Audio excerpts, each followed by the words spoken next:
Le brigadier Thomas se rappellera longtemps de cette journée. Il est appelé sur un accident de moto à 30 km de Paris. Ce policier est un ancien motard.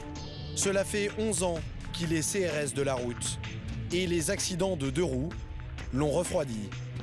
Je roulais à l'époque un peu plus vite que la vitesse autorisée, etc. Et aujourd'hui, c'est terminé, quoi. J'ai vendu ma moto parce que j'ai pas envie qu'un jour on vienne taper à la porte de mon épouse et qu'on lui dise voilà, que je me suis tué à moto. Oui, ça va être prendre conscience de beaucoup de choses, ouais. Thomas va rapidement être fixé. Tout s'est déroulé sur cette ligne droite. Le motard a percuté une camionnette. Dans le choc, il a perdu son casque et a été projeté contre la glissière de sécurité. Alain, c'est bon pour le corps ? De toute façon, au niveau constatation, je te dis, le corps a brûlé, là. Donc, en fait, tu as les vêtements. Les vêtements, ils sont collés, tu vois. Regarde, ça a été pris avec la chair. Et donc, c'est impossible de récupérer quoi que ce soit comme papier. Et la tête est ici, voilà. Donc, méconnaissable. Alors, on a un travail à faire, il faut le faire. On n'emporte pas des bonnes images, ça c'est sûr. Mais on essaie de faire abstraction. Donc ça, c'est le casque. On voit que vraiment il y a le choc sur le flanc gauche là. Il n'y a même pas dû s'en rendre compte, je pense. Ça, c'est extrêmement violent. C'est une extrême violence là. Le motard n'a pas pu éviter la camionnette de ce déménageur. Le véhicule a été emmené pour expertise, tandis que son conducteur souffle fort et continue. Encore. souffle dans l'alcotest. Encore. Merci. 0. Donc là, dépistage négatif. La moto, elle, est à peine reconnaissable. Elle circulait en fait dans ce sens-là. Et en fait, elle a percuté la glissière de sécurité. Elle a fait des tonneaux. Et ensuite, elle s'est retrouvée dans le talus herbeux. Un talus qui a pris feu avec l'essence de la moto. Par miracle, sans faire d'autres victimes.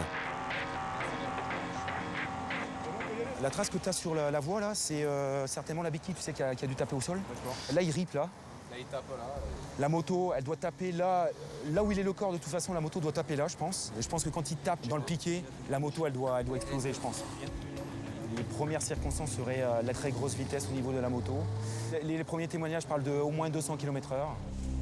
Au moment d'emporter la dépouille du motard, les employés du funérarium font une découverte qui va permettre à Thomas de connaître enfin l'identité de la victime. Bon, apparemment, là, il y a une poche, il y aurait des papiers. On va voir s'ils n'ont pas brûlé, par contre. C'est un porte-monnaie. Ça, c'est un porte-carte. C'est un porte-carte. Donc déjà, on va peut-être avoir une identité sur le nom. Thomas découvre le nom du motard sur sa carte bleue.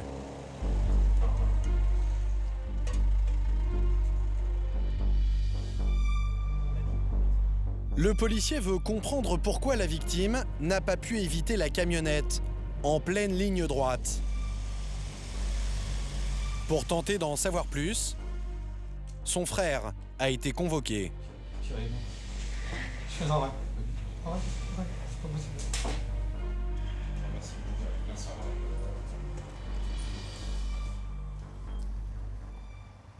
Mon frère était motard depuis une vingtaine d'années.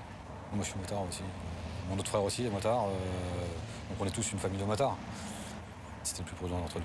C'était toujours quelqu'un qui attendait. Ouais, alors j'ai pas fait de folie, t'es trop prudent. Quelqu'un qui maîtrisait, je sais pas quoi dire. Pour les proches de la victime, le chauffeur de la camionnette a dû faire une erreur de conduite. Ça pouvait pas arriver. Mon frère a dû doubler cette voiture et le véhicule en question, ça a dû se déporter. Et voilà, le choc, c'est inévitable entre le véhicule plus la glissière. Pour Thomas, à 200 km/h, la moindre erreur ne pardonne pas. Le motard a donc commis un grand délit routier. Mais le chauffeur de la camionnette n'a-t-il pas lui aussi des torts dans l'accident ? En attendant, le résultat est là. Une famille brisée, à qui on rend les objets personnels du défunt. C'est Cécile Gourmette que vous parliez ? Une gourmette, des clés, un porte-carte brûlé C'est tout ce qu'il reste de ce père de 2 enfants. Il avait 42 ans.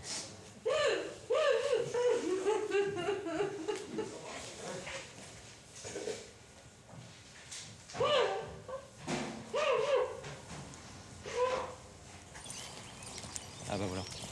Ah d'accord.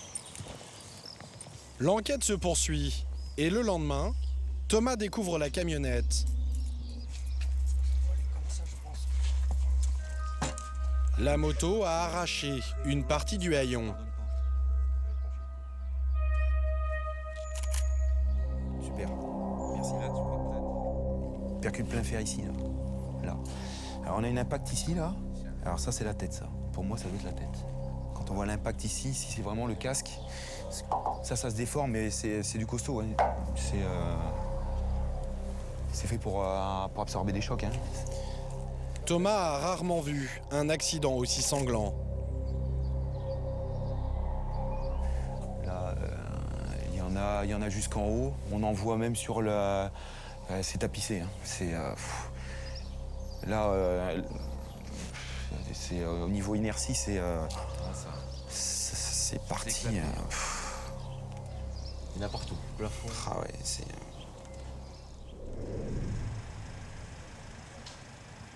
Au PC des CRS, tout s'accélère. Le conducteur de la camionnette a été placé en garde à vue. Au moment de l'accident, il commençait un dépassement. Il y avait déjà 2 bécanes qui étaient passées à 200 devant moi. Donc je discutais avec la fille avec qui j'étais. On se disait, mais ils sont tarés. Je continue à faire ma manœuvre tranquille. Et le troisième, je le vois même pas arriver. Et voilà. Et pourtant, avant même de me rabattre sur le côté gauche, hein, j'ai regardé dans le patrouille, je voyais rien, quoi. Non seulement sa responsabilité peut être engagée, mais en plus le brigadier Thomas apprend qu'il vient d'être contrôlé positif au cannabis. Une nouvelle qui risque d'amplifier la rancœur des frères. J'espère que la justice va faire son boulot. Si c'est pas la justice qui fera son boulot, ça sera moi qui fera le boulot. C'est ça, clair. De toute façon, on le trouvera ce fils de pute, c'est clair et net. La justice a décidé de poursuivre le conducteur de la camionnette pour manœuvre dangereuse et consommation de stupéfiants. Quant au motard, s'il n'avait pas roulé aussi vite, il aurait sans doute pu éviter l'accident. Encore un drame de la très grande vitesse.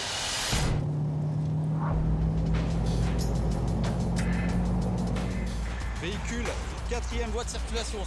Deuxième véhicule, 174, voie de gauche, deuxième véhicule. Ce qui préoccupe le plus les forces de l'ordre, c'est l'augmentation des grands délits routiers. On en compte chaque année 245 000. Vous avez votre permis de conduire, monsieur?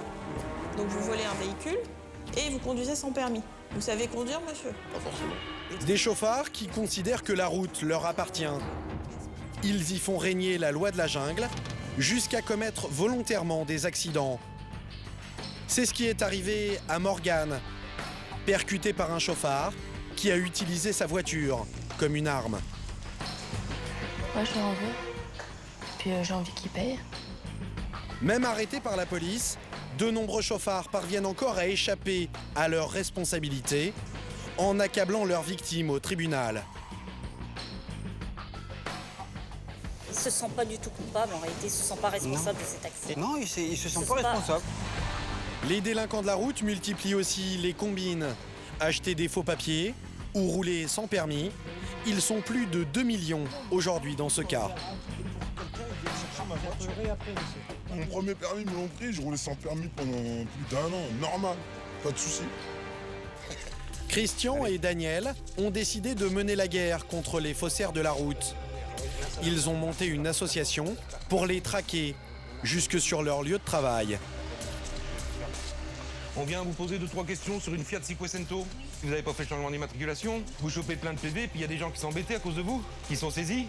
Je vais la dédommager à la... Non, bah de manière, ça va aller au tribunal, hein, parce que là, on va au tribunal. Là, pour vous, on n'est pas à la maternelle. Hein. Pour raisonner les chauffards, la justice est passée aux méthodes choc. Elle les confronte à des victimes d'accidents Une expérience forte qui se déroule à Marseille et dont personne ne sort indemne. Non, mais c'est normal. Vous avez du mal à les regarder, mais dites-vous bien que ça met mal à l'aise tout le monde. Chauffards, tricheurs et faussaires dans l'univers des grands délinquants de la route.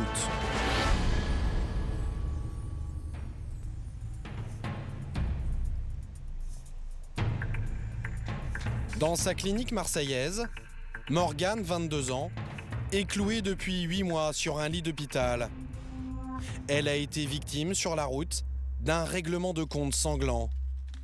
Un jour d'octobre 2010, Morgane se rendait à l'université en voiture. J'étais en train de doubler un camion qui doublait un autre camion. Et il y avait un gros 4x4 derrière moi qui me collait un peu. Du coup, j'ai appuyé sur le frein pour lui dire de garder ses distances.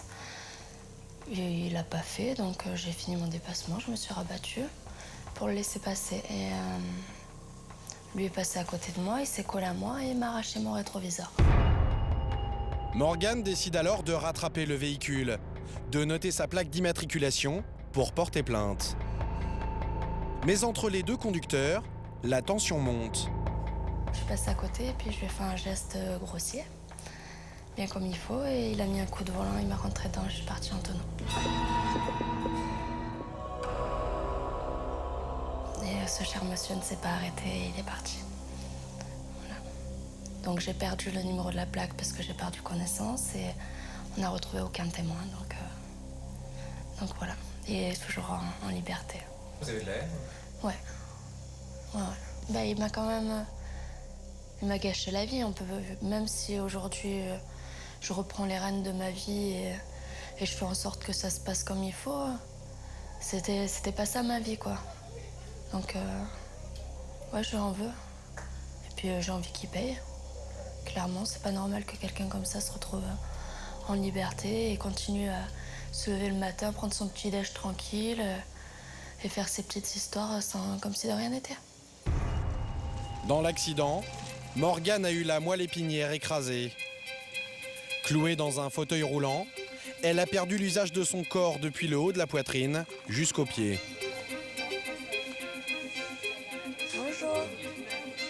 Aujourd'hui, elle vit au rythme des séances de rééducation.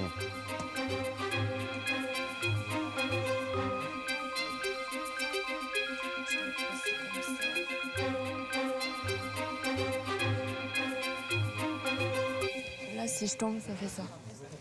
Voilà. Comme j'ai pas les abdos, il n'y a rien qui me tient. C'est le haut du corps qui équilibre. En fait, c'est vraiment avec les épaules, en arrondissant mon corps, que je garde l'équilibre. Morgane est tétraplégique et elle doit tout réapprendre. Ouais. Vas-y, monte tout d'abord. Monte, baisse les épaules, baisse les épaules. Voilà, suis la ligne. Malgré des heures de souffrance pour obtenir un peu d'autonomie, elle a dû tirer un trait sur la vie qu'elle s'imaginait et notamment sur son métier de prothésiste dentaire. C'est le deuil de ce qu'on aurait pu être. C'est le deuil de ce qu'on, pas de ce qu'on a été, le deuil de ce qu'on aurait dû être. Le chauffard de Morgane est toujours en fuite. Si elle témoigne aujourd'hui, c'est pour retrouver cet homme qui l'a percuté le jeudi 13 octobre 2010, aux alentours de 8 h, sur l'autoroute A52, entre Aix et Aubagne. Pourtant, même s'il est arrêté, le chauffard ne subira jamais une peine aussi lourde que la sienne. Moi, le type, avec tout ce qu'il a fait, parce qu'il m'a rentré dedans volontairement, il y a délit de fuite, non-assistance à personne en danger. J'ai discuté avec mon avocat, même si on le retrouve, ce mec-là, d'ailleurs, on va lui passer le message, tu risques que 3 ans. C'est lamentable, mais voilà, un assassin ne risque que 3 ans. En attendant que le fuyard soit interpellé, Morgane a accepté de rencontrer d'autres délinquants de la route pour une thérapie de choc. Comment vont-ils réagir? Vont-ils être touchés par les détails très crus qu'elle va leur donner? 2 secondes d'après, force.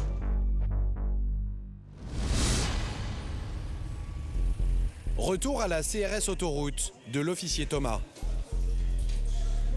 Ok, briefing, messieurs. Ce soir, la compagnie organise une opération d'ampleur pour interpeller les malades de la vitesse. Parmi eux, les plus redoutés, ceux que l'on appelle les runners. Cette opération va donc s'articuler autour d'un contrôle vitesse avec interception. Ça va se dérouler sur l'autoroute A4 en direction de la province. Le seuil, a priori, qu'on retiendra au départ sera autour de 150 km/h pour une zone à 110. Voilà, messieurs, dames, soyez extrêmement prudents.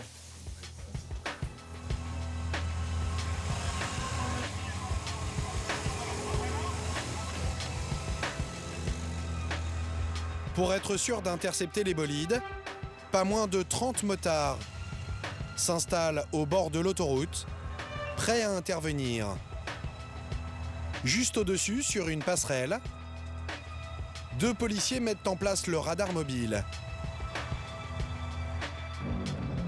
C'est un laser que vous pointez sur la voiture, il vous revient et vous donne la vitesse. Ça permet de voir à combien? On va dire une portée de 800 mètres maximum, mais là de nuit, 400 mètres, ce sera déjà pas mal. 147, vas-y. 148, reprends-le. 150, vas-y. 159 la moto, 159. Moto voie de gauche, 159 km/h. Première moto voie de gauche.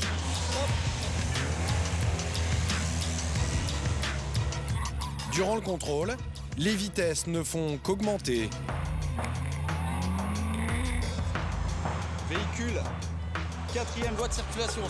Deuxième véhicule, 174, voie de gauche. Deuxième véhicule, le premier. Celui qui traîne, sur votre gauche.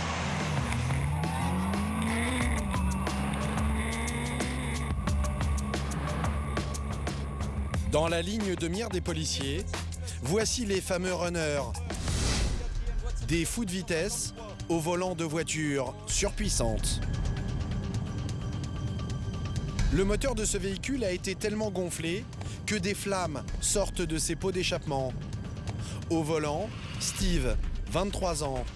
Sa passion, rouler à toute vitesse sur autoroute, mais aussi en plein centre-ville. Bien sûr, j'ai des moments où je veux monter l'adrénaline. Genre, par exemple, une petite rue limitée à 30, je la prends à 130. Ça, je le fais rarement parce que bon, on n'est pas à l'abri qu'un petit gosse traverse qu'il n'a pas entendu, mais bon. Pour Steve, les petites rues ont un avantage. Il n'y a pas de radar, même s'il frôle parfois le drame. T'as jamais eu d'accident? Alors ouais, une fois, j'ai failli. C'était une dame à droite qui m'avait pas vu à gauche. Il me restait que mon frein à main pour l'éviter. Et j'ai mis un gros coup de frein à main et ça a sauvé la vie à la dame avec ses enfants ce jour-là. Et les gens, ils ont applaudi dehors parce qu'ils ont vu de l'extérieur que j'aurais pu taper ses enfants et toute sa famille à la pauvre dame. Et c'était le jour où je devais vendre ma Fiat Punto en plus. Ça m'aurait foutu les boules de la taper, quoi. Je serais retrouvé, quoi. Steve ne pense pas une seule seconde à cette famille qui aurait pu y rester. Je vais chercher ma princesse. Elle s'appelle Justine et ils sortent ensemble depuis 3 ans. Ce soir, Steve a décidé de lui faire prendre tous les risques en l'invitant à participer à un run. Des courses sauvages sur autoroute. Pour se chauffer, Steve appuie sur l'accélérateur. C'est un drogué de la vitesse. Justine est partagée entre peur et excitation. Ça fait assez peur quand on voit la barre du compteur qui monte à 200. On se dit la limitation c'est 130. À ce kilométrage-là, c'est la mort tout de suite. Moi, mon cœur il bat super fort en fait. C'est une sensation, c'est comme un mec qui kiffe faire Space Mountain à Disney, quoi. C'est une adrénaline qu'il a envie d'avoir. Il est 1h du matin. Steve et d'autres runners se sont donné rendez-vous dans cette station-service. Sur le parking, ils sont une quinzaine à attendre le départ.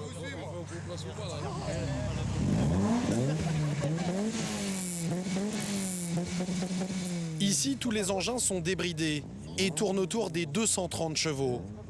2 fois plus qu'une voiture classique. Hey Chris, il y a un client pour toi, je crois. Ce soir, je la sens bien. Chacun s'est trouvé un adversaire. Les défis sont lancés. Les voitures prennent la direction de l'autoroute. Bon bah là, on va voir en vrai un test. Donc là, il bloque l'autoroute. On est à peu près à 50 km/h là. Car avant de commencer leur course, les runners font la loi. Les 3 voitures de la première course bloquent le trafic afin de se réserver 3 km d'autoroute. Et là, il part. En moins de 10 secondes, les voitures sont hors de portée. Ces bolides lancés à pleine vitesse déboulent sur des véhicules qui roulent 2 fois moins vite qu'eux, au risque d'un immense carambolage. C'est au tour de Steve de participer à la course. Et ce soir, il a envie d'en découdre. On monte un peu plus. Pour être le premier, une seule technique, très risquée, l'aspi. C'est-à-dire coller à 180 km/h la voiture de devant pour tenter de se faire aspirer par elle et la doubler. Là, je suis en train de lui voler l'aspi à la Clio. Ici, plus question de distance de sécurité. Plus on colle l'autre, plus on va vite. Et c'est ça qui compte. Je pose la question, est-ce que tu arrives à le coller, est-ce que tu n'arrives pas à le coller, est-ce que tu vas te faire humilier, tu vas pas te faire humilier. À ce jeu-là, chaque dépassement peut se terminer en embardée mortelle. Ah, il me vole l'aspi là. Donc là, en fait, il m'a volé l'aspi là.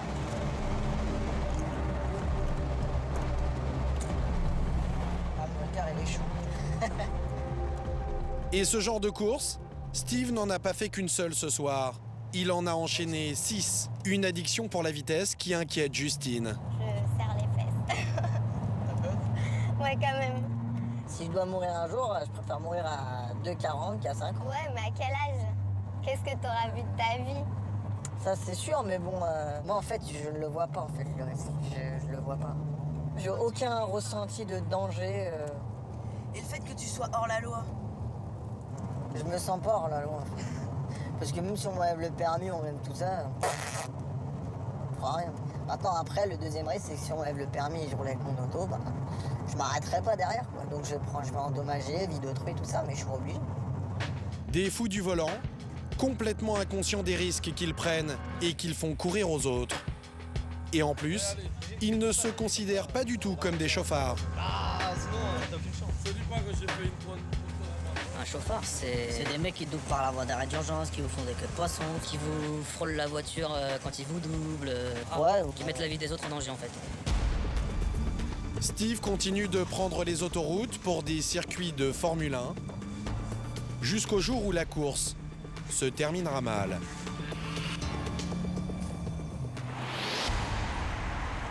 Nous retrouvons les CRS de l'autoroute en plein contrôle, grande vitesse. S'ils parviennent tant bien que mal à arrêter les bolides, ils ont plus de difficultés à déjouer les astuces des chauffards pour éviter le PV ou la suspension du permis. Les policiers ont fixé à 150 km/h la vitesse à laquelle ils arrêtent les voitures. Bonsoir monsieur, c'est la police de l'autoroute. Vous avez été contrôlé au moyen du radar à une vitesse de 209 km/h. 209 km/h. Sur une partie limitée à 110. Vous allez être verbalisé déjà. Et à cette vitesse-là, il va y avoir une rétention du permis de conduire. Le permis, tout le monde a besoin. Plus de 200 km/h. Mais le chauffard va essayer de s'en sortir avec une combine. Jouer la comédie pour tenter d'apitoyer le policier. Oh monsieur, écoutez-moi, je vous dis juste un truc. Mon permis de conduire, c'est ma vie. Vous savez pourquoi? Je vous dis juste une chose. Je suis commerçant sur les marchés. Sans mon permis, je perds mon travail. Je comprends bien, monsieur. Je perds mon travail, monsieur. C'est comme pareil pour tout le monde. Hein. Vous allez venir avec nous, monsieur, je comprends bien. Je peux plus aller. Vous venez avec moi, s'il vous plaît? Allez, on va aller dans le camion. Pour l'instant, Francky, le policier, reste ferme. Il va commencer à rédiger le PV. Ouais. Je pense qu'il y a de très fortes chances pour qu'il ait une annulation du permis de conduire. Interdiction de repasser le permis pendant une durée. Et puis après, c'est auto-école. On recommence. Voilà. Nouvelle arrestation. Cette voiture vient d'être contrôlée à 169 km/h. Mais cette fois, autre combine du conducteur. Il affirme ne pas avoir son permis avec lui. Il est où votre permis? Vous devez l'avoir sur vous normalement. Ouais, je sais, mais... Bon, je vais vous passer au fichier, puis on verra bien. Ouais, tranquille. En réalité, l'homme en est à son deuxième permis. Condamné une première fois à le repasser, il est de nouveau jeune conducteur. Son papier rose n'affiche que 6 points. Et ce soir, il risque d'en perdre 4. Alors il négocie un traitement de faveur. Mais vous pouvez pas juste mettre l'amende. Même une grosse amende, 200, 300 euros, je la paye. Mais 4 points. 4 points, oui. Il vous en reste que 6 sur votre permis. Sur votre nouveau permis. Il m'en reste que 6, bah, il m'en reste 2. Maintenant, il en reste plus que 2. C'est souvent comme ça les gens qui négocient? Ça arrive des fois. Franchement, moi j'essaie de négocier tout le temps. Pourquoi ne pas négocier? On sait jamais. Hein. Ça se trouve, on serait tombé le jour de votre anniversaire ou je sais pas, bon, ça aurait pu passer quoi. Dans l'autre véhicule, le conducteur pris à 209 km/h n'a pas dit son dernier mot. Il tente toujours d'apitoyer le policier. Vous, honnêtement, monsieur, vous n'avez jamais roulé à 200 km/h? Ah non, moi je roule pas à 200 km/h. Vous aimez la vitesse? Non, monsieur, j'aime pas les vitesses, parce que quand je suis pas sur des opérations comme ça, je suis très souvent sur des accidents. Et souvent, la vitesse est en cause. Oui, je suis d'accord. Le problème, c'est qu'à 209 km/h, s'il y a un obstacle sur la route, vous pulvérisez le véhicule, certainement les occupants, et vous aussi. Donc le permis, là, je vous le laisse. Je garde tout pour l'instant, voilà. Le chauffard a perdu la bataille, mais l'astuce de l'autre conducteur, elle, va porter ses fruits. Même si pour l'instant, ça commence mal. Bon, mauvaise nouvelle pour vous. Les policiers ont fait leurs calculs. Le conducteur a dépassé de plus de 50 km/h la vitesse autorisée. Il n'est plus question de lui retirer des points, mais de lui enlever son permis. Franchement, faites pas ça. C'est mon deuxième permis, vous le voyez, non, normalement. Je l'ai récupéré là le 7 janvier. Et j'ai 2 enfants, je travaille tous les jours. Ma femme ne travaille pas. Et je me... Pourquoi vous faites ça? Vous avez pas de cœur ou quoi? Vous m'avez dit j'ai roulé trop vite, j'ai assumé. Maintenant, vous n'allez pas me prendre mon permis ou parce que j'ai rien fait de mal. C'était juste une vitesse, s'il vous plaît, monsieur. C'est la loi, monsieur. Prenez-moi mes 4 points. Mais on peut pas. C'est des barèmes qui sont prévus. Au-dessus d'une certaine vitesse, vous êtes en rétention de permis de conduire. C'est trop, là. C'est trop. Arrêtez, monsieur. Vous êtes quoi, maçon? Qu'est-ce que vous faites comme métier, monsieur? Je suis rien. Mais si vous êtes quelque chose, arrêtez. Je suis rien, je suis de la merde, je suis un délinquant routier. C'est ça mon métier. Délinquant routier, tueur en série en voiture, qui roule à 300. N'importe quoi du bâtiment. Le conducteur n'a pas le droit de reprendre le volant. Son passager s'en chargera. Tous les deux sont des habitués, des retraits de permis. Moi, j'ai roulé sans permis. Ils m'ont pris mon premier permis, ils me l'ont pris. J'ai roulé sans permis pendant plus d'1 an. Normal, pas de souci. Maintenant, je l'ai repassé, ils me l'ont repris. Maintenant, si la suspension elle est plus de 6 mois, je roule sans permis. Et voilà. Et ça coûte 1050 € un permis maintenant. Et ces délinquants de la route ont souvent un coup d'avance sur les policiers. Démonstration. Ouais, mais ils me l'ont pas pris parce que je l'ai caché, mon permis et tout. Et là... Alors qu'il affirmait ne pas l'avoir sur lui, voilà qu'il brandit ce qu'il a de plus précieux, le fameux papier rose. Je le garde. Je continue à rouler avec. Allez, salut. Ils sont de plus en plus nombreux à jouer au chat et à la souris avec la police. Et parfois, la combine des chauffards consiste à faire payer leur PV par d'honnêtes automobilistes.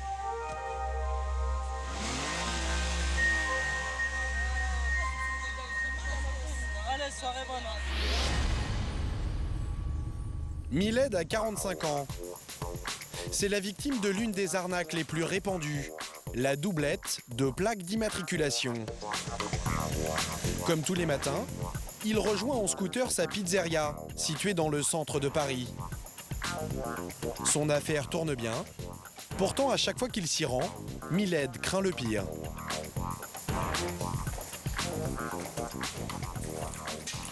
Alors là, c'est le moment le plus dur dans la journée.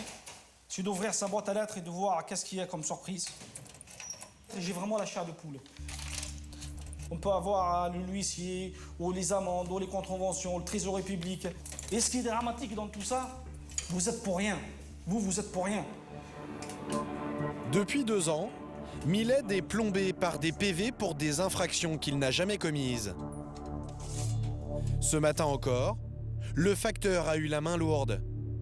Une nouvelle amende de 68 € vient compléter sa collection. Au total, 40 contraventions en un an. Tout ça, c'est des contraventions, des amendes, tout c'est des excès de vitesse. Des choses horribles. J'ai un excès de vitesse de 80 km/h. Avis de contravention, 135 €. Si on ne paye pas dans les 45 jours, on arrive à 375 €. Regardez, je ne paye plus. Je veux dire, si vous payez tout ça, là, vous êtes déplumé, c'est fini. Tu l'as fait de salade, Abdel, s'il te plaît. Miled est d'autant plus en colère que la police a les moyens de voir qu'il n'est pas en cause. Moi, je possède un petit 2 roues. Vous avez l'immatriculation là. Et dans les avis de contravention, vous avez l'immatriculation, c'est la même, c'est la mienne. Et les véhicules, c'est pas le mien, c'est un Mercedes. Et que moi, j'ai jamais possédé un Mercedes. Moi, je pense qu'ils ont reproduit l'immatriculation de ma moto. Ils l'ont reproduit sur une grosse berline. Ils se permettent de se faire flasher à 160, 180. J'ai peur. Je me dis un jour ou l'autre, je vais avoir une lettre recommandée pour me dire, monsieur, ça y est, vous n'avez plus de permis.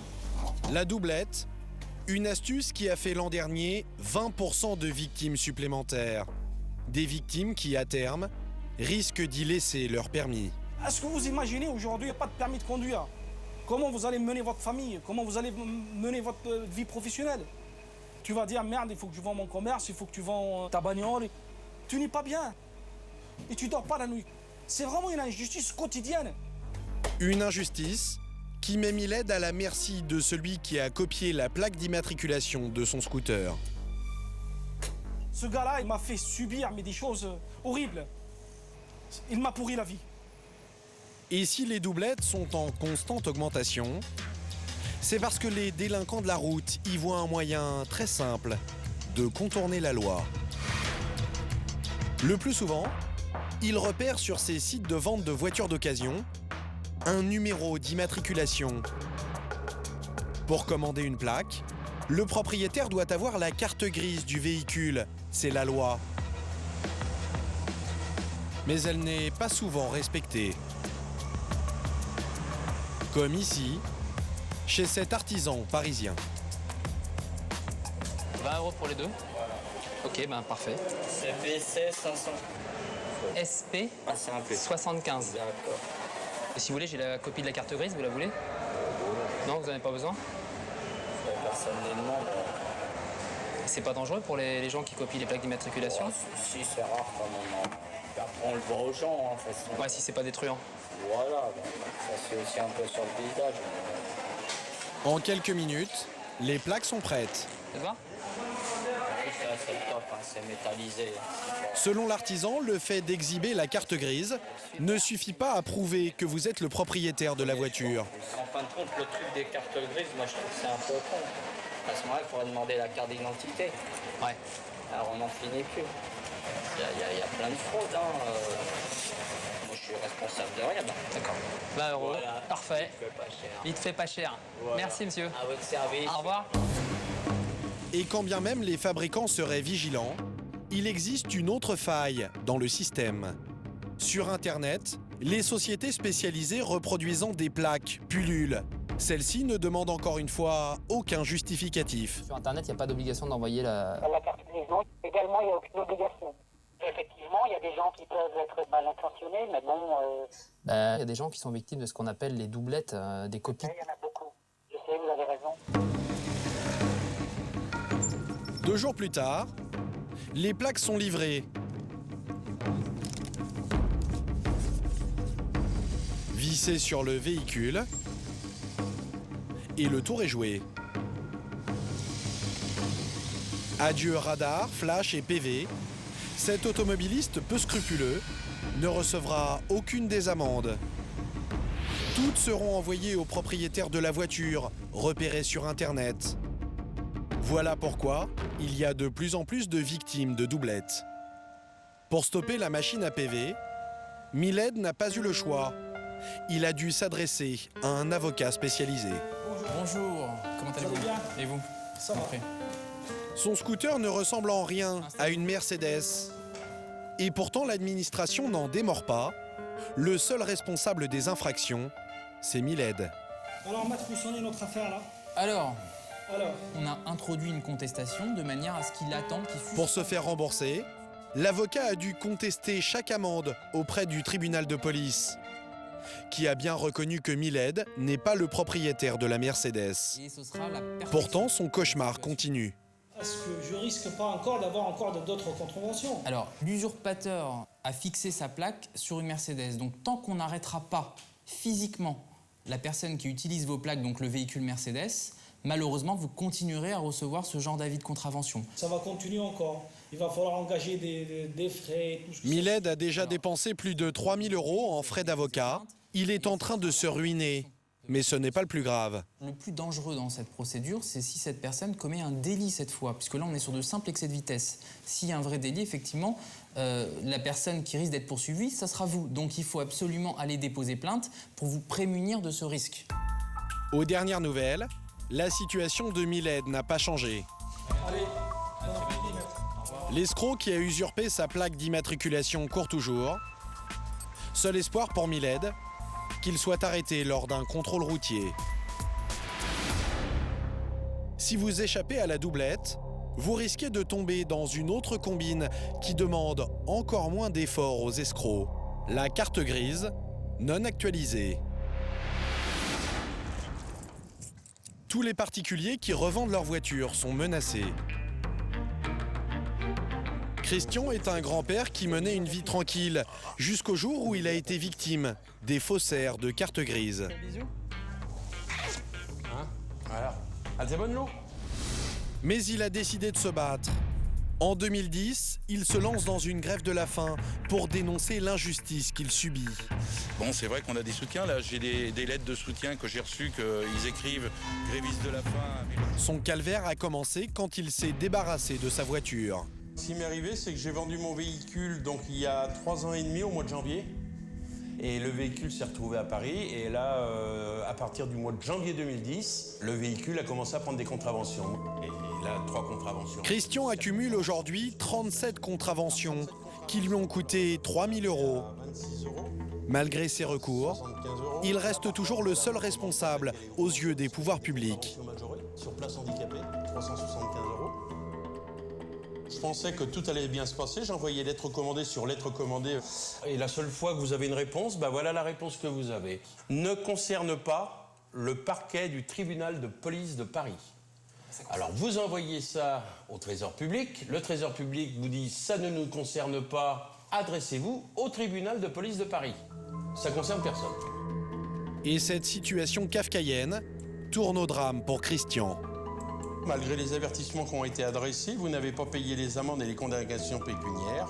Cette dernière lettre l'informe que le Trésor public s'apprête à prélever directement les sommes sur son compte. Donc là, j'ai pété les plombs.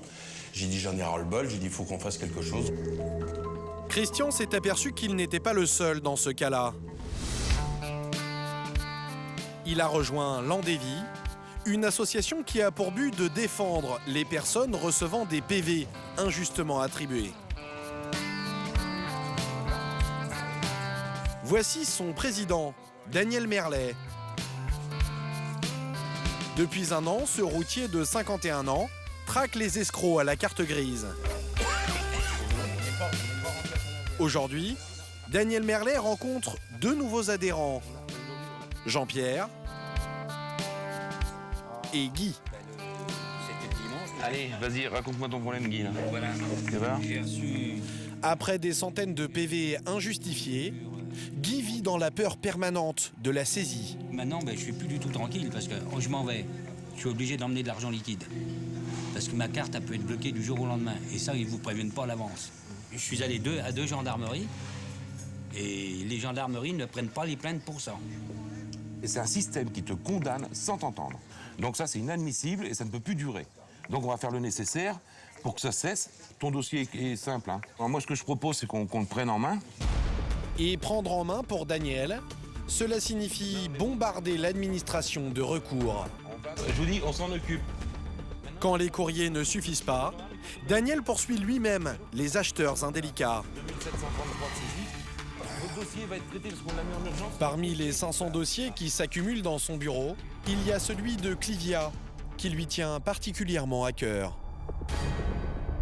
C'est une femme qui vient de se séparer, elle gagne 1 000 €, elle se bat pour élever son gosse. On lui a saisi ses comptes bancaires, on lui a juste laissé le minimum bancaire insaisissable. Avec 466,99 €, il faut qu'elle paye son loyer, il faut qu'elle vive, qu'elle élève son gosse. Ben, je peux vous dire, vous faites comment là? Vous faites comment? Grâce à l'acte de vente, Clivia a pu fournir à Christian le nom et l'adresse de l'acheteuse qui travaille dans une agence immobilière. Donc on va lui poser des questions. On va lui demander pourquoi elle n'a pas changé les plaques. Pour prendre rendez-vous avec la cible, Daniel se fait passer pour un client. Oui, bonjour madame. Vous travaillez donc à l'agence là? Moi c'est Potier. Oui, bah de manière, je recherche un studio autour du Concorde, donc vous allez me trouver quelque chose. 14 h? Bon, bah, il n'y a pas de souci, on sera là à 14 h alors. À tout à l'heure, merci. Allez, roulez jeunesse, c'est bon, on y roule. Allez, hop, on mange, on y va. Je tiens la voiture, je tiens la bonne femme. Allez, tenue de combat, hop. Les tontons flingueurs du PV tiennent leur proie. Il ne reste plus qu'à l'interpeller. Direction l'agence immobilière. Le Fiat Cinquecento. T'as pas un stylo, c'est ça? Donc 37 de 44 déjà. Allez, on y va. Allez. Tant qu'il y aura un PV injustifié aujourd'hui, je serai là. Et ça, je me battrai. Après, vous appelez ça comme vous voulez. Il y en a qui m'appellent l'abbé Pierre du PV. C'est pas grave. Et aujourd'hui, on n'a pas le droit de condamner des gens innocents. Justifiant leur bonne foi, on n'a pas le droit. À 100 mètres, au rond-point, prenez la deuxième sortie. Daniel et Christian arrivent dans le quartier de l'agence. Et ils ont de la chance. Ils repèrent la voiture que Clivia a revendue. Allez, laisse-moi faire. Avant toute chose, ils bloquent la voiture pour la prendre en otage. Recule tout droit. Ils aimeraient bien l'immobiliser pour éviter que Clivia ne reçoive de nouveaux PV. Mais ils n'en ont pas le pouvoir. Oui, bonjour monsieur Merlet, président de l'association Andévie. Alors Daniel appelle tous les services de police de la ville. L'acquéreur n'a pas fait le changement de plaque d'immatriculation. Il est sur la voie publique. Et donc on vous demande d'intervenir, s'il vous plaît. Attendez, bougez pas. Oui, allez-y. Excusez-moi, attendez, je suis avec les renseignements généraux, c'est de l'autre côté. Oui, allô? On est en train de vous mettre le bordel. Pour se faire entendre, rien de tel qu'un petit coup de bluff. On le bloque avec des hommes, des véhicules, on bloque la rue, là. Là, pour l'instant, on n'est que 3, mais les autres vont arriver. Merci beaucoup, on les attend. On dénonce personne, on est bien d'accord, on n'est pas des cow-boys, on n'est pas des machins, on fait un acte de citoyenneté. Mais Daniel n'en a pas fini. Reste maintenant à s'expliquer avec la propriétaire de la voiture. On vient vous poser 2-3 questions sur une Fiat Cinquecento que vous possédez depuis plus d'1 an. Et puis vous n'avez pas fait le changement d'immatriculation. Vous chopez plein de PV, puis il y a des gens qui s'embêtaient à cause de vous. Qui sont saisis. Donc on voudrait vous savoir ce que vous comptez faire sur cette voiture-là. Je m'engage à vous fournir les papiers. Non, vous n'allez pas le faire à nous, vous allez le faire carrément à la police. Parce qu'ils vont enlever les papiers. Pourquoi n'avez-vous pas changé la plaque Parce que je prends pas le temps et je me suis fait voler mes papiers, tous mes papiers. Vous avez pensé à la dame que vous faites subir? Elle reçoit des oppositions administratives, on lui pique de l'argent sur ses comptes. Je vais la dédommager à la... Oui, non, mais... Non, de manière, ça va aller au tribunal, parce que là, on va au tribunal. Donc, on va s'expliquer avec les gendarmes, parce que maintenant, ça va se terminer comme ça. Pour prouver sa bonne foi, la jeune femme plaide l'oubli et les difficultés financières. Mais Daniel refuse de la croire. 10 contraventions en 8 mois, ça n'est plus de l'étourderie, mais selon lui, une astuce pour commettre des infractions en toute impunité. À chaque fois, on a affaire à des gens comme ça. C'est des escrocs. Voilà. Oui, mais c'est des escrocs, ils le savent, ils savent très bien. Bon, après, je savais pas, Les gens qui enterrent 10 fois leur grand-mère, ça on en a un paquet. Hein. Donc ça, c'est des excuses, pour moi j'appelle ça pipeau, quoi. Alertés par Daniel, les policiers finissent par arriver. Eux ont le droit d'immobiliser la voiture. Daniel n'y va pas par 4 chemins. Nous, ce qu'on voudrait, c'est que la voiture soit enlevée, hein, qu'elle soit mise en fourrière. Il faut savoir que nous, maintenant, on partira pas tant que la voiture sera pas enlevée. Du côté de la jeune femme, les choses se gâtent. Les policiers découvrent qu'elle n'est pas assurée. Ils ont trouvé le motif pour placer la voiture en fourrière. Donc je vais avoir la fourrière, le véhicule n'est pas en fourrière. Je vous embrasse maintenant. Et pour Daniel, la victoire est totale. Mais bon, elle va venir aussi avec nous à l'hôtel de police pour s'expliquer devant un officier de police judiciaire sur sa situation administrative. Depuis 2010 et la création de l'association, Daniel a résolu plus de 200 cas. Bon, bah, messieurs, on vous remercie beaucoup. Monsieur, bon courage. Et puis, bah, Bon courage. bonne journée. Allez. Et puis, bah, peut-être un de ces jours. Escroc à la carte grise ou à la plaque d'immatriculation, addict de la vitesse, à côté de ces délinquants hors normes, il y a aussi des hors-la-loi ordinaires, des chauffards d'occasion, au comportement imprévisible.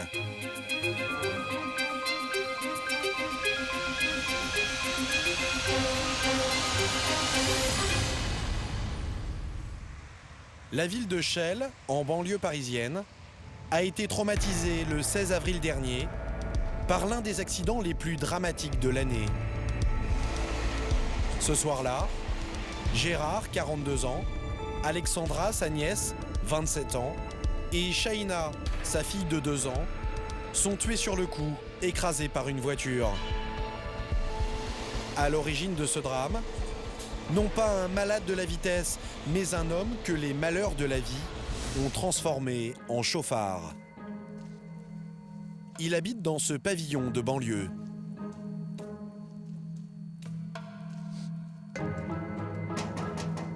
On aurait voulu vous parler juste 2 minutes. Âgé de 44 ans, Victor dirige une petite entreprise. Seulement voilà, son affaire fait faillite. Sa femme le quitte. En pleine dépression, l'homme boit de plus en plus. Victor, le chauffard, se ravitaille souvent chez cet épicier, qui le connaît bien. Il est arrivé chez moi. Enfin, franchement, là, il était KO. Là, vraiment, il est à 4 pattes. Déjà, il est tombé presque 3 fois dans les magasins, presque. J'ai essayé de l'élever. J'ai dit, écoute, Victor, là, t'es mon merde. Moi, je vais fermer. Qu'est-ce que tu es en train de faire? Ça va pas du tout. C'est pas bien. Il m'a dit, donne-moi la bouteille. Je lui ai dit, niet. Je lui ai dit, qu'est-ce que t'arrive? Il m'a dit, j'arrive pas à arrêter. Parce qu'il m'a dit, j'ai beaucoup de soucis à cause de... C'était quoi ces soucis, alors? Le divorce. Arrêté ivre au volant à plusieurs reprises, Victor perd son permis. Ce 16 avril, à 19h45, il prend pourtant sa voiture pour aller faire une course. Une fois encore, il est saoul et passe devant l'épicier qui l'interpelle. J'ai vu, lui, il vient de là-bas, mais il vient avec des malles. Et il ne conduit pas trop vite. Et vraiment, c'est même pas à 20 à l'heure, même pas. On commençait à discuter. J'ai dit, écoute, Victor, là, tu emmerdes tout le monde dehors. Attention, tu es bourré. Arrête-toi ici, là, c'est pas bon, ça. Il m'a dit, non, non, je sais conduire encore. Je vais aller faire une course un peu plus bas. Un peu plus bas, cet homme, Bachir, attend le bus, accompagné de sa femme, de sa fille et d'un parent. Tous reviennent d'une fête familiale. On a été chez l'oncle à ma femme. On a été faire un barbecue, tout, on a mangé. Après, on est descendu ici pour attendre le bus. Malgré la mise en garde de l'épicier, Victor poursuit sa route. Il descend l'avenue à vive allure et perd le contrôle de sa voiture avant de s'encastrer dans l'abribus. Le chauffard, il est rentré directement sur nous à l'arrêt du bus. Et là où vous êtes là, il y avait un banc en ferraille. Il a arraché le banc en ferraille. Il a arraché toute l'arrêt du bus. Il a bousillé tout le monde. J'ai entendu juste un grand boom. Après, j'étais conscient. Quand je me suis réveillé, je ne sais pas combien de minutes après, j'ai vu que ma femme au-dessus de la voiture. Il y a que elle était à plat ventre. J'ai vu que ses jambes, elles étaient pliées. Elle était pliée. En une fraction de seconde, la famille de Bachir est décimée. Shaina, sa fille, est encastrée dans le radiateur de la voiture. Bachir, lui, a le fémur cassé et écope de 47 points de suture.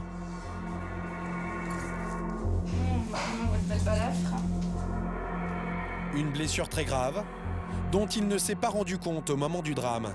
J'essaie de me relever, après j'ai fait un pas, j'ai appuyé sur mon pied gauche. L'os d'ici, il est remonté de 20 cm sur l'autre jusqu'ici. Je suis tombé dans les pommes après. Bonne journée. Ok, merci. Au revoir. Depuis, Bachir est en pleine dépression. Je me sens pas bien du tout. Je suis triste, j'ai perdu toute ma famille. Là, il me reste plus rien, voilà quoi.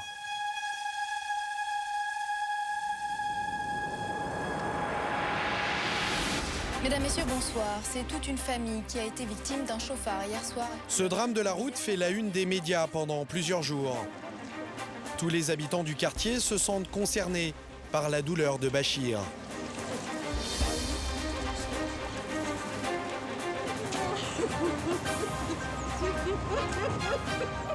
Deux jours après l'accident, une marche silencieuse de plus d'1 millier de personnes est organisée pour rendre hommage aux victimes. 3 ans qu'ils habitaient à côté de chez moi, 3 ans qu'on se côtoyait. Puis la petite a joué chez moi, quoi. C'était sa copine, la fille. Il méritait pas ça. Tu les boules, quoi.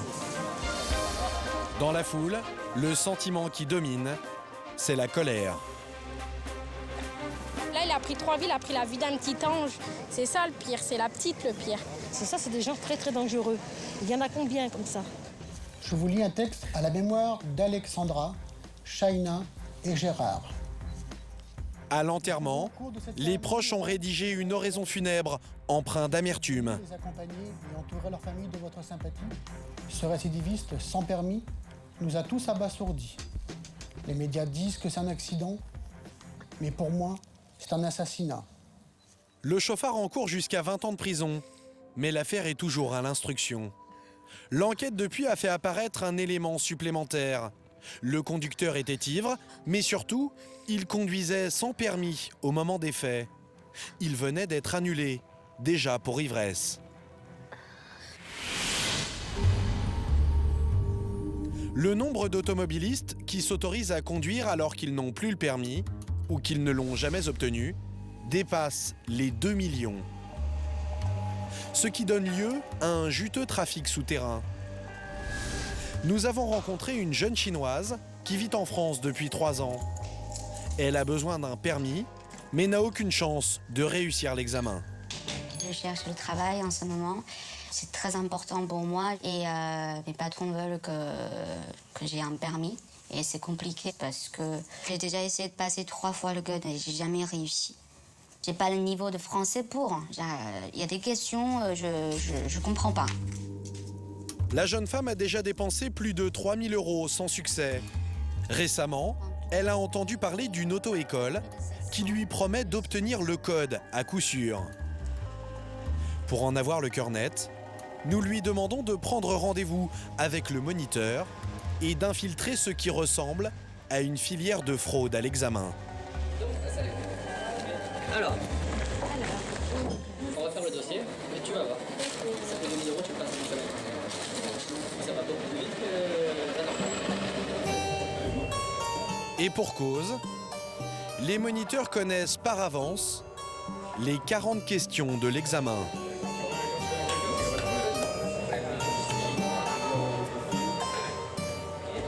Nous, on va te donner un cadre de questions à apprendre. On va 40. On voit que ça.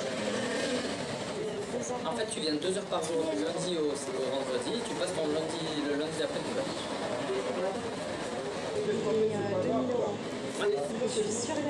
Alors, 95% de chances de l'avoir, c'est très cher, mais c'est très efficace et c'est très rapide.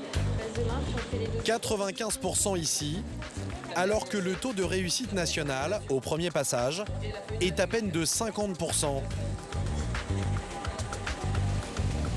Voilà pourquoi ces auto-écoles peu scrupuleuses ont de plus en plus de succès. En quelques coups de fil, nous retrouvons facilement d'anciens élèves qui ont acheté l'examen du code en suivant la même technique. Parce que... En fait, c'est qui me donne toutes les réponses. Les questions qu'ils vont me donner, ce sera les mêmes le jour de l'examen. En fait, t'apprends les réponses par cœur. Reste à savoir comment les moniteurs se sont procurés les 40 questions de l'examen. Si la méthode est imparable, les apprentis conducteurs de cette filière ignorent tout du code de la route, de futurs dangers publics. C'est pas un truc que tu réfléchis logiquement et quand tu passes le permis normalement. Là, j'ai un pote qui est vraiment débile à mort et il a eu du premier coup avec ses reflets. La jeune femme est loin d'être inconsciente. Pas question pour elle de conduire sans rien connaître du code. Mais elle a entendu parler d'une autre filière, tout aussi répandue, le réseau des faux permis. Elle a été contactée par un intermédiaire qu'elle rencontre dans ce square parisien. Comment je peux être sûre que ça c'est un permis bien fait? Tu vas le voir avec plaisir. Si tu fais pas une traction, par exemple, griller un fil rouge ou quoi, Ouais. tu passes tranquille. Mais c'est toi qui fais le papier? C'est un ami à moi. C'est un ami à toi? Tu peux l'avoir tout, hein. Carte nationalité, la carte de résidence, attestation, carte vitale, même passeport. Il y a des gens qui travaillent avec. Ça passe partout. Pour le précieux papier rose, l'homme exige 1 000 €. Et puis, il y a 2 photos. Et l'adresse, tu l'as mis là-bas et tout? Ouais. L'adresse, tout. Ouais. À quoi peut bien ressembler ce faux permis? Elle décide de payer pour voir. Quelques jours plus tard, l'intermédiaire est au rendez-vous et remet à la jeune femme le fameux papier rose. L'homme lui explique que c'est un permis lavé, c'est-à-dire un vrai permis, volé, dont le nom du titulaire a été effacé et remplacé par celui de la jeune femme. Et 3 jours plus tard, une première occasion se présente pour se livrer à un petit test auprès d'un loueur de voitures. Je vais prendre le ou les permis de conduire. Auprès de simples commerçants, le document semble faire illusion. Voilà pourquoi en 10 ans, les faux permis ont augmenté de 40%. Finalement, notre étudiante s'est débarrassée de son faux permis, inquiète d'être repérée lors d'un contrôle de police.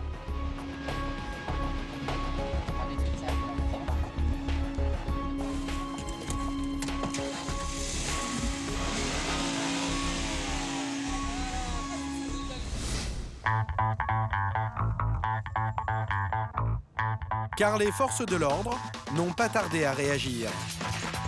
Les gendarmes ont cassé la tirelire. Scanner, microscope et lampe à ultraviolet. La courbe du document de question, le faux. Voilà les outils du capitaine Partouche pour déceler les faux permis repérés sur les routes. Ouais, Jean, bonjour. Comment allez-vous? Très bien, et vous? Ça va? Oui. On va prendre des scellés. Oui. Le scellé 53, le scellé 54 et le scellé 56. Merci.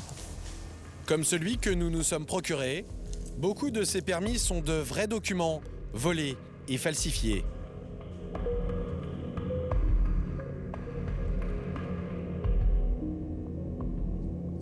Là, en exposant le document à différentes sources de lumière, on voit des mentions qui apparaissent blanches à l'écran, pas visibles à l'œil nu, qui sont celles qui ont été effacées. Derrière les lettrages noirs, on aperçoit en effet les inscriptions blanches du permis original. Ici, par exemple, on voit 093, le numéro de département dans lequel la personne est née. Chez les faussaires, on appelle ça un permis lavé. Et son prix varie entre 1 000 et 2 000 €. Mais il y a moins cher et plus grossier. Ici, tout est faux, notamment le papier et les filigranes, ces dessins qui apparaissent en transparence. Ces documents sont revendus entre 200 et 500 €.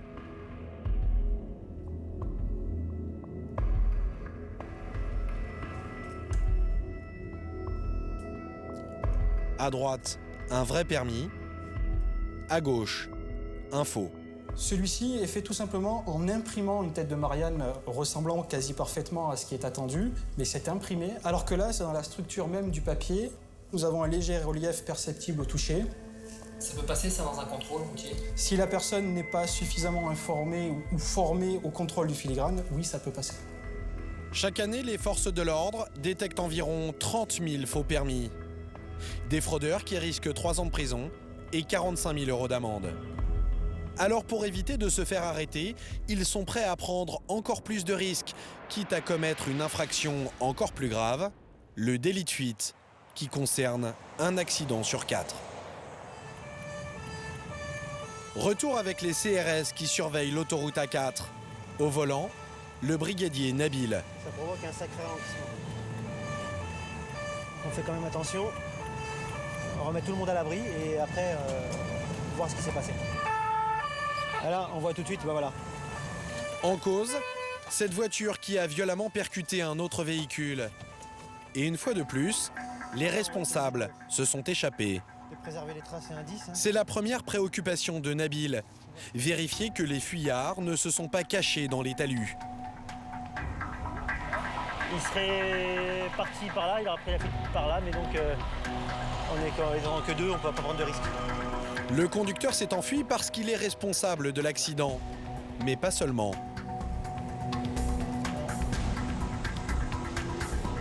À l'intérieur du véhicule, voilà, on peut voir qu'il y a une bouteille d'alcool. Mélange de coca et d'alcool, c'est une préparation d'une soirée. Des bouteilles qui ne laissent aucun doute. Le chauffard devait être ivre au moment de l'accident.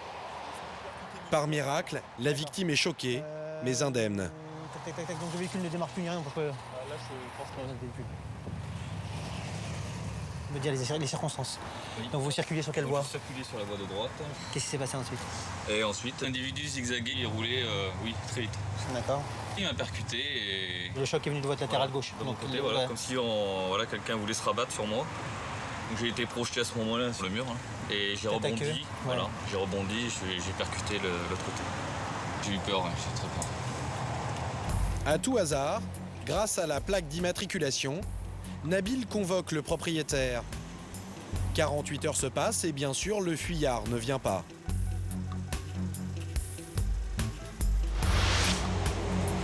Mais surprise, au bout de 2 jours, un homme se présente au poste de police. C'est le propriétaire de la voiture. Il tente de se disculper.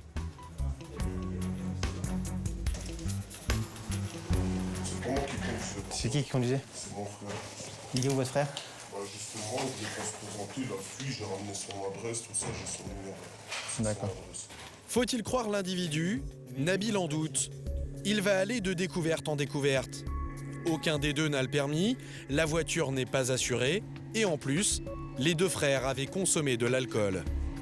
Ouais, mais c'est pas malin déjà d'avoir pris le véhicule, vous savez en sachant que votre frère n'a pas le permis, qu'il a consommé de l'alcool. C'était pas sérieux. C'est prendre des risques inutilement. On peut tuer quelqu'un quand même. Bien sûr. Et en consultant ses archives, Nabil a une dernière surprise.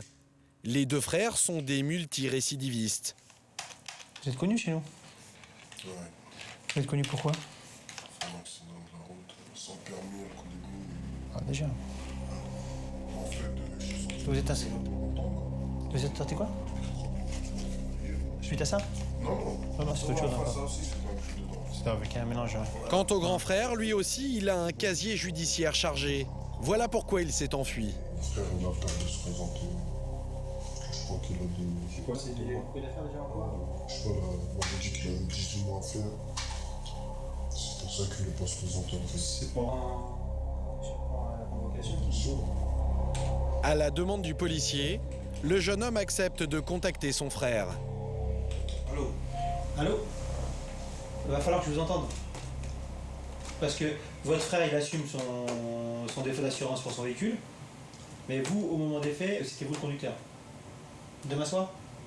Donc à 21h30, on se dit ici? À demain, je vous repasse votre frère. Le lendemain, le frère aîné ne se présentera pas au commissariat. Les policiers de l'autoroute sont toujours à sa recherche.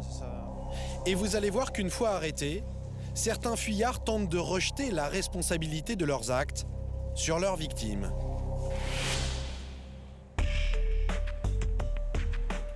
Au tribunal correctionnel de Saint-Quentin, Betty et Francis ont un fils qui est jugé aujourd'hui pour homicide involontaire et délit de fuite. Il a fauché un cycliste. Tendu, mais à la limite content qu'on arrive au procès. Et je dirais d'avoir la réponse le plus rapidement possible. D'avoir la sentence et de savoir à quoi s'en tenir. Face à eux, Pascal et Anne-Catherine, les parents de la victime. En attendant l'audience, les deux familles s'évitent et chacun espère que la justice lui donnera raison. J'attends qu'il prenne une peine maximale de 10 ans. C'est tout ce que j'espère. Et si c'est moins, Pascal? Si c'est moins, je serai déçu. Déçu. Très, très, très déçu. Qu'est-ce qui serait catastrophique? Qu'il y ait une très longue peine de prison, qui dépasserait les 2 ans. Ces procès de grands délits routiers sont souvent cruels, car la défense du chauffard, pour atténuer sa responsabilité, n'a pas d'autre moyen que d'aller chercher des torts du côté de la victime. Steven avait 19 ans. Pascal, son beau-père, est encore sous le choc de sa mort. Il nous emmène sur les lieux de l'accident. C'était un jeune sans histoire, très gentil, poli, bien élevé. On l'a élevé comme il fallait. Il venait juste de trouver un travail en tant qu'intérimaire. C'était son premier vrai travail. Ça lui plaisait. C'est en revenant du travail que Steven s'est fait renverser. Le 22 mars dernier, il fait nuit, quand Steven rentre à vélo chez ses parents. Et juste après le virage, surgit une voiture qui roule à 130 km/h, au lieu des 90 autorisés. Elle percute violemment le cycliste. Le choc est impressionnant.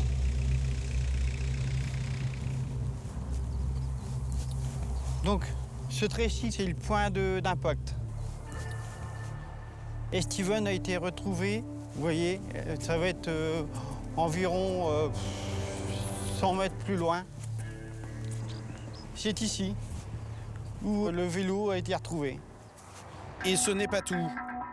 Le conducteur de la voiture prend la fuite et laisse Steven agoniser sur le bas-côté. Prévenu par une voisine, Pascal arrive immédiatement sur place et voit les pompiers et les gendarmes s'affairer. Quand je suis arrivé sur les lieux, Steven était encore vivant, mais dans un coma profond. Et le médecin m'a dit que c'était très grave, qu'il avait un œdème cérébral. Et vous avez pu le voir? Non. Ils ne m'ont pas laissé voir Steven dans le camion. Steven décède quelques heures plus tard. De son côté, le conducteur élabore un scénario pour échapper aux enquêteurs. Le lendemain, il appelle la gendarmerie et déclare son véhicule volé. Mais rapidement, il craque et se livre aux gendarmes.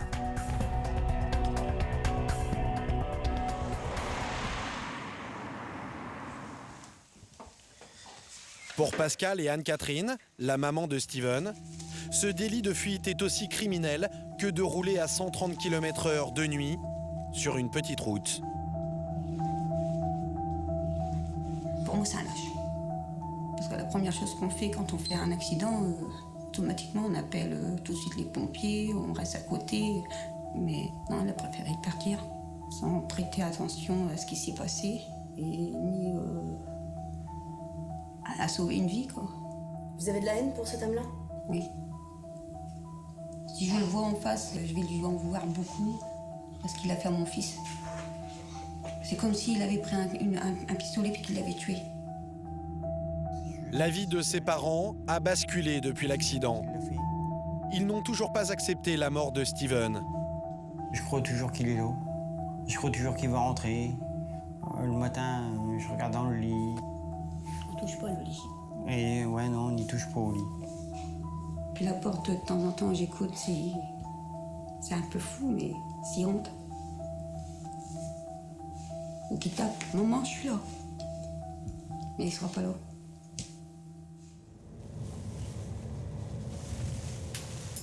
Ce matin, Francis, le père du conducteur, se rend à la prison où son fils est incarcéré.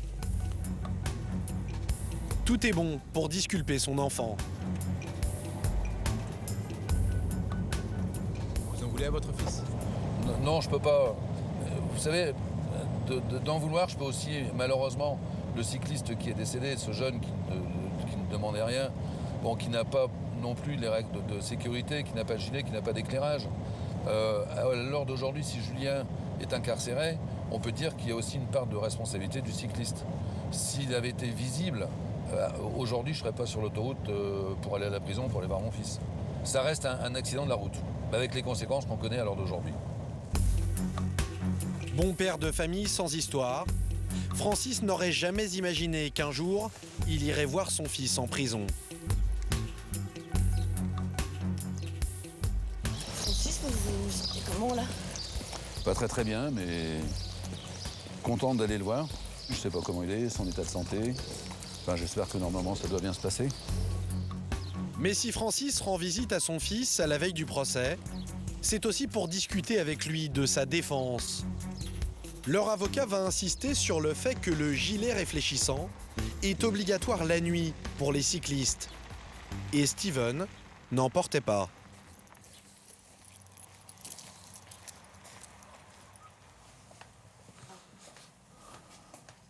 Alors Ça va, un petit peu dur. Il a vu l'avocat hier matin. Le dossier se prépare bien. Mais bon, par contre, il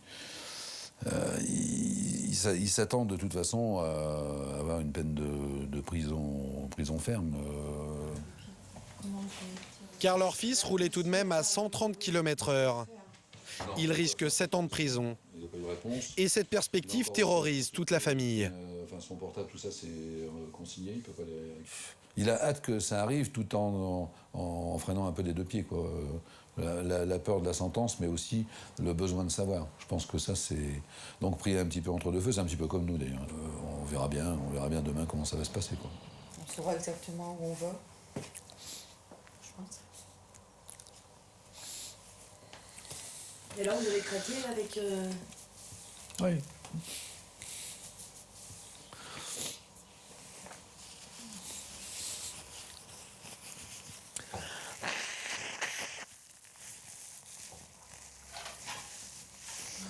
Filmement demain soir. Oui. Là, on sera quand même soulagé quelque part.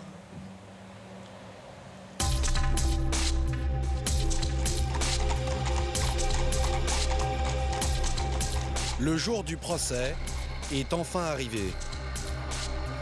Au tribunal avant l'audience, mauvaise nouvelle pour Pascal. Son avocate lui fait part de la stratégie de défense du conducteur. Enfin, ce que je vais vous dire, c'est que Monsieur Bordeaux va plaider sûrement ça relaxe. Ça, c'est immonde. Ce qu'il va essayer de démontrer, c'est qu'en réalité, il n'a pas commis de faute, qui est à l'origine de l'accident. Mais par et rapport que c'est parce qu'il ne l'a pas vu, parce qu'il n'était pas visible, il n'y avait pas le gilet réfléchissant. Je vous prépare un petit peu, parce que c'est vrai que... Oui, parce que je veux l'entendre, je veux savoir ce qu'il en est. Ce qui est quand même positif dans le dossier, c'est qu'en réalité, il a reconnu qu'il roulait à une vitesse excessive. Il a indiqué qu'il était à 130 sur une route qui est quand même limitée à 90 à l'heure. Donc... À ce moment-là, le conducteur, la tête masquée par sa veste, passe encadré par les gendarmes. C'en est trop pour Pascal, qui voudrait pouvoir le regarder les yeux dans les yeux. Il s'approche alors au plus près du box, mais en vain.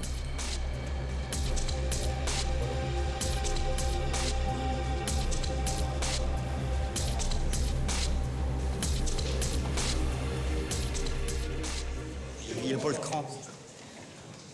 Moi pas. En ayant de la rancœur, j'ai quand même le cran de le regarder. Mais bon, aussi de la colère. Il y a beaucoup de haine. L'audience est ouverte, vous pouvez vous asseoir. Pendant plus de 2 heures, comme prévu, la défense met en avant l'imprudence du cycliste, tout en incitant le conducteur à exprimer ses regrets. Mais Pascal ne veut pas s'en contenter. Quand il n'a pas allé à la barre, on aurait dit qu'il récitait. C'était un truc qu'il avait cogité en prison et qu'il avait dû apprendre par cœur. Parce que c'était du tout appris. C'est un être qui a paru assez dur quand même. C'est vrai que... Et même de ce qu'il a dit, c'était plutôt... Il n'a pas exprimé de regrets. Il ne se sent pas du tout coupable. En réalité, il ne se sent pas responsable de cet accident. Non, il ne se sent pas responsable. Responsable de cet accident. C'est l'heure du délibéré. Le procureur avait requis 3 ans de prison et la défense la relaxe. Le conducteur est condamné à 2 ans, dont 1 avec sursis.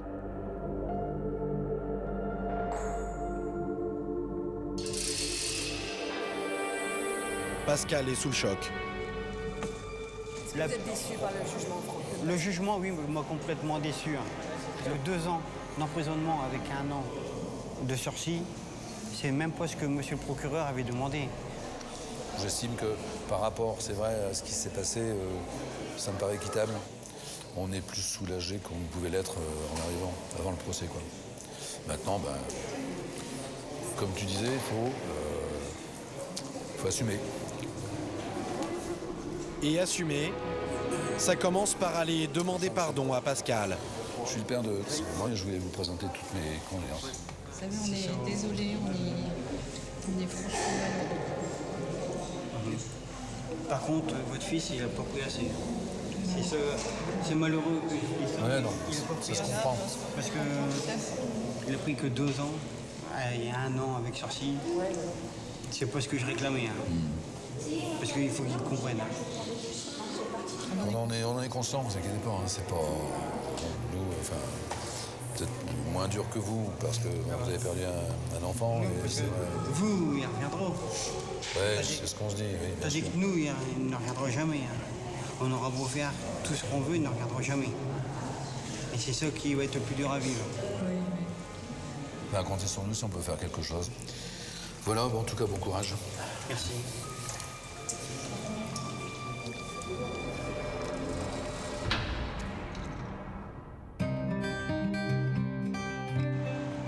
Dans les tribunaux correctionnels, un dossier sur 2 concerne un délit routier. Près de 300 000 affaires à traiter chaque année. Pour faire face à cet afflux de procédures qui fait que les délinquants sont condamnés très longtemps après leurs infractions, la justice s'est débrouillée pour imposer des sanctions quasi immédiates. Le tribunal va d'abord rendre le délibéré dans le dossier. C'est ce que l'on appelle le plaidé coupable. Car son véhicule faisait des embardées. En récidive du véhicule automobile, de la conduite d'un véhicule sans permis. Tribunal correctionnel de Compiègne. Donc actuellement, vous n'avez pas d'emploi. Non, actuellement, non. Ce matin, rendez-vous décisif pour cet homme. Il s'appelle Jean-Pierre et il a reconnu avoir conduit ivre et sans permis. Il va devoir s'expliquer devant Ulrika Delaunay, procureure de la République. Dites-moi en 2 mots ce qui s'est passé ce jour-là. Ce jour-là, je voulais faire plaisir à mon fils. J'avais acheté une voiture il n'y avait même pas 7 jours. Oui. Et vu que j'adore la pêche et mon fils adore la pêche, oui. Et j'ai osé prendre le véhicule et partir pour aller à la pêche. Vous avez conduit sans être assuré. Oui. Et sans permis de conduire. Oui. Vous avez jamais passé votre permis de conduire? Ça fait 10 ans que je suis inscrit, mais j'arrive pas à avoir mon code. D'accord. Les stupéfiants maintenant. La veille, le samedi, j'avais fumé 2 joints avec un ami dans le palier. Donc la consommation... Au lieu de comparaître dans un procès classique, où il risquait de ne pas reconnaître ses fautes, le procureur l'a convaincu de plaider coupable pour toutes ses infractions, contre une peine moins lourde. Intérimaire. Il y a une discussion qui s'instaure avec le prévenu et son avocat. C'est beaucoup plus intime, les gens se livrent plus, disent beaucoup de choses de leur vie personnelle, ce qui permet vraiment d'adapter la peine. Et sur un plan humain et donc judiciaire, c'est beaucoup plus satisfaisant. Quand même, le taux d'alcool... Et pour réussir à adapter la peine, le procureur prend le temps de fouiller dans le passé des prévenus. Elle y cherche des éléments pour tenter d'éviter toute récidive. Dans le cas de cet homme, c'est l'alcool qui l'a conduit au tribunal. 3 verres de pastis. Bah, ils étaient bien chargés, ceux-là, non? Oui, maison. Maison, dose maison. Oui. Qu'est-ce qui avait justifié cette consommation ce jour-là? Ma mère qui est alcoolique et j'ai bu avec elle. D'accord. Je vis chez ma mère. Ah, vous vivez chez elle, avec vos enfants et votre femme? Non, ma femme est toute seule chez elle avec les 2 enfants. D'accord. Vous avez 2 condamnations à votre casier judiciaire? C'est un récidiviste. Alors qu'il n'a jamais passé le permis, c'est la 3e fois que ce prévenu est jugé pour un délit routier. D'accord, sans assurance. Voilà.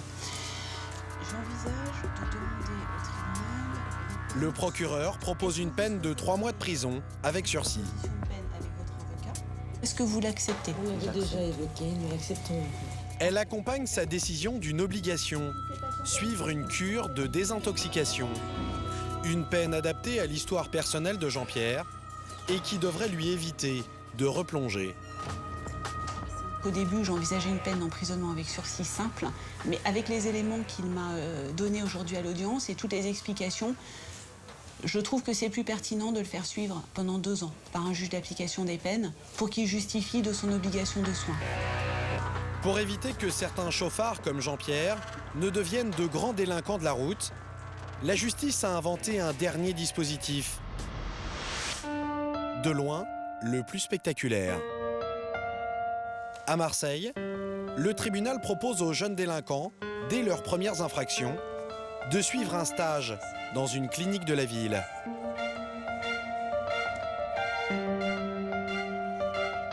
C'est là que nous retrouvons Morgane, la victime d'un chauffard en fuite. La jeune femme tétraplégique va recevoir les jeunes. Je vais essayer de leur faire passer un message, qu'ils essaient de comprendre que la vie, ça tient qu'à un fil et qu'il ne faut pas jouer avec, quoi. J'aimerais vraiment qu'ils ouvrent les yeux sur la réalité, parce que ça peut être eux dans un fauteuil dans quelques jours, dans quelques mois, dans quelques années. Les jeunes avec qui elle a rendez-vous, les voici. Anthony, il a été arrêté à 90 km/h, en plein centre-ville. Michael, il a grillé un feu rouge et contesté l'amende. Tout comme Gauthier. On n'est pas à la maternelle, hein, je veux dire, voilà. C'est pour essayer d'ouvrir les yeux que vous êtes ici, en fait, sur ce que ça peut engendrer un accident. Voilà, parce qu'on fait tous pareil, on connaît les choses, mais tant qu'on les a pas un tout petit peu vues, des fois, on les minimise un peu, voilà. La journée commence avec les patients en partie paralysés. Oui.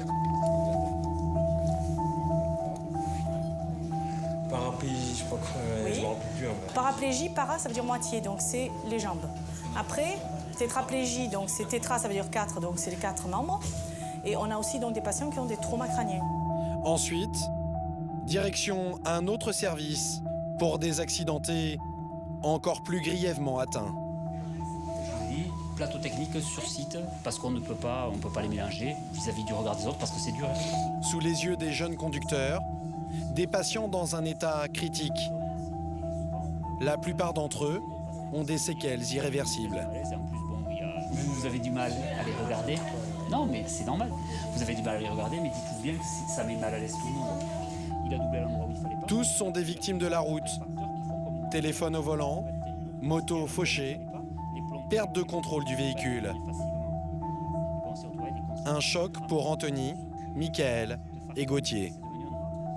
C'est perturbant quand même de voir qu'on peut être debout comme ça et que d'un coup on peut être dans un service du jour au lendemain. Une fraction de seconde, ça va vite, je pense que ça va vite. Vous avez les barres parallèles qui vont être l'outil qui va nous permettre de parvenir à refaire marcher un patient. Des fois, pour 2 minutes d'inattention, c'est des fois 6 mois d'hospitalisation pour retrouver une marche qui ne sera pas forcément à l'identique de celle qu'il avait avant son accident, qui peut rester quand même avec des séquelles. Voilà, donc lourd de conséquences pour pour 2 minutes qu'on a voulu gagner au départ. Vous allez rester marqué, forcément. Peut-être que vous y penserez la prochaine fois que vous serez au feu rouge. Bonne continuation et bonne chance pour la suite. Mais pour les 3 jeunes, ces confrontations bouleversantes ne s'arrêtent pas là. Vient ensuite la rencontre avec Morgane et ses 2 camarades. Erwin en t-shirt noir, victime d'un tête-à-queue, et Michael, victime d'un accident de scooter. Voilà, paraplégique. Comme tu n'as plus les abdos, tu n'as plus rien, tu peux plus forcer. Ouais. Alors, on va voir ce que ça donne de parler avec eux, mais bon, je sais pas trop ce que je vais leur dire. On va voir. Mais vous avez quel âge?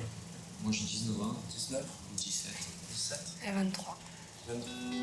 Ils sont tous de la même génération. Ensemble, ils discutent des séquelles laissées par les accidents de la route. Et les 3 jeunes découvrent qu'en plus du fauteuil roulant, il y a toutes les complications engendrées par le handicap. Il y a plein de soucis de santé qui en découlent, il y a plein de choses derrière. Il y a tous les problèmes aussi, c'est comment dire, mais bon, on se fait pipi dessus, on se fait caca dessus. Au tout début, c'est horrible. Hein. À vivre, c'est dégradant.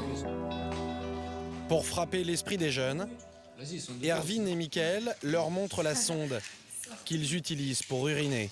Ça se fait comme ça. On enfonce ça dans le pénis jusqu'à la vessie pour vider la vessie. Vous imaginez ce que ça fait. C'est lent, hein. Je te le dis moi. La première fois c'est lent, tu es là, tu hésites. Hein. Je sais pas trop. Ça va faire mal, ça va pas faire mal. Enfin, Erwin explique la pire des conséquences pour lui. Une sexualité régie par des médicaments. C'est le pire celui-là. Au niveau intime. Parce qu'avec ta femme, tu fais plus ce que tu veux. C'est fini. Tu craches au purée, tu oublies ça. Obligé de prendre des cachets. Avant tu le prenais pour le plaisir, maintenant tu le prends. Voilà. Par nécessité.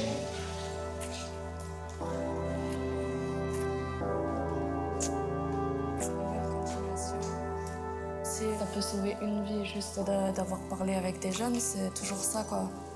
C'est une vie de sauver. Alors, quelles leçons ces jeunes délinquants de la route ont-ils retenues de leur journée à la clinique? Une semaine après leur visite, les 10 jeunes sont de nouveau convoqués au tribunal par le juge Alain Sobrero, à l'origine de cette initiative. Son but? Provoquer un électrochoc chez les jeunes conducteurs. Je revendique qu'ils soient choqués. Et j'espère de les choquer suffisamment pour qu'ils ne récidivent pas dans leur intérêt et dans l'intérêt de la société. Les uns après les autres, ils passent à la barre et lisent un compte-rendu de leur visite. Vous allez maintenant donner lecture. Vous pouvez parler fort, que ça serve sur le plan pédagogique à l'ensemble des prévenus qui sont dans la salle. Donc sur le déroulement de la journée, donc du mercredi 22 juin à la clinique. C'est après cette ultime audition que le juge décide ou non d'annuler la peine. C'est au tour d'Anthony. Et qu'est-ce que ça vous a fait de discuter avec des gens comme ça?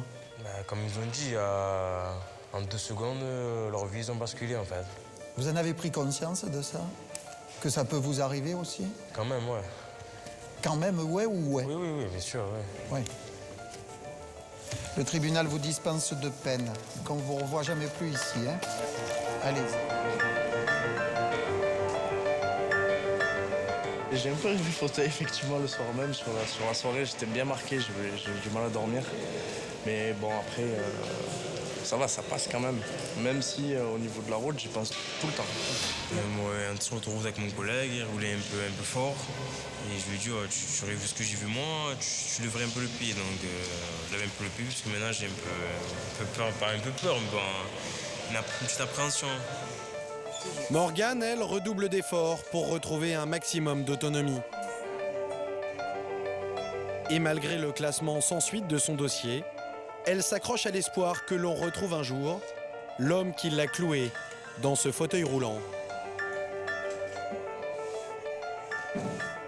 Sur la route, personne n'est à l'abri. On ne peut pas prévoir ce qui va se passer. Un coup du sort et on est balayé. On n'est qu'un grain de poussière sur la planète. C'est un coup de vent et on est soufflé. 2 minutes avant, je chantais dans ma voiture, j'étais très bien, j'allais à l'école et la seconde d'après, j'étais plus là, quoi. Morgane est prête à recevoir encore d'autres jeunes pour que son drame puisse en éviter d'autres.